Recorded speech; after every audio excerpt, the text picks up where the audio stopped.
എല്ലാവർക്കും നമസ്കാരം. എളുപ്പത്തിൽ തയ്യാറാക്കാൻ പറ്റുന്ന ഒരു അടിപൊളി ഷാർജ ഷേക്കിന്റെ റെസിപ്പിയാണ് ഞാനിവിടെ കാണിക്കാൻ പോകുന്നത്. ഈ വീഡിയോ നിങ്ങൾക്ക് ഇഷ്ടമായെങ്കിൽ ലൈക്ക്, സബ്സ്ക്രൈബ് ചെയ്യാനും മറക്കരുത്. കൂടെയുള്ള ബെല്ലൈക്കൺ കൂടി പ്രസ് ചെയ്യുകയാണെങ്കിൽ ഞാനിടുന്ന ഓരോ വീഡിയോയുടെ നോട്ടിഫിക്കേഷൻ നിങ്ങൾക്ക് കിട്ടുന്നതാണ്. അപ്പോൾ നമുക്ക് വീഡിയോയിലേക്ക് പോകാം. ഇനി അതിനായിട്ട് ഒരു മിക്സിയുടെ ജാർ എടുക്കാം. അതിലേക്ക് കുതിർത്ത ഒരു 10 ബദാം ഇട്ട് കൊടുക്കാം. ബദാം ഇല്ലെങ്കിൽ അണ്ടിപ്പരിപ്പ് ഇട്ട് കൊടുത്താൽ മതി, ഇല്ലാന്നുണ്ടെങ്കിൽ കപ്പലണ്ടി ആയാലും മതി. ഇതെല്ലാം നമ്മുടെ കയ്യിലുണ്ട്, എല്ലാം ഇച്ചിരിച്ച് ഇട്ട് കൊടുക്കുക. ഇത് ഞാലിപ്പൂവൻ പഴം ഒരെണ്ണം ഇട്ട് കൊടുക്കാം. ഒന്നിൽ കൂടുതൽ ഇട്ട് കൊടുക്കരുത്, ആ പഴത്തിന്റെ ടേസ്റ്റ് മുന്നിൽ നിൽക്കും. ശേഷം കുരു കളഞ്ഞ ഈത്തപ്പഴം ഒരു 5 എണ്ണം ഇട്ട് കൊടുക്കാം. ഇനി നമുക്കൊന്ന് അരച്ചുകൊണ്ട് വരാം. ഈ ഒരു പരുവത്തിൽ അരച്ചുകൊണ്ട് വന്നിട്ടുണ്ട്.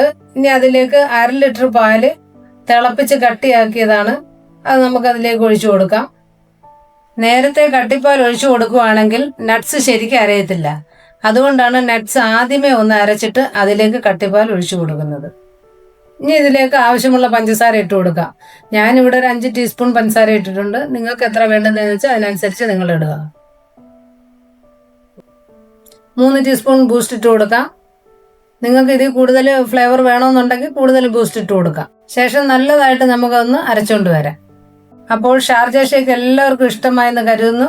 എല്ലാവരും ഒന്ന് ട്രൈ ചെയ്ത് നോക്കുക. നിങ്ങളുടെ അഭിപ്രായങ്ങൾ കമൻറ്റുകളായി അറിയിക്കാൻ മറക്കരുതേ.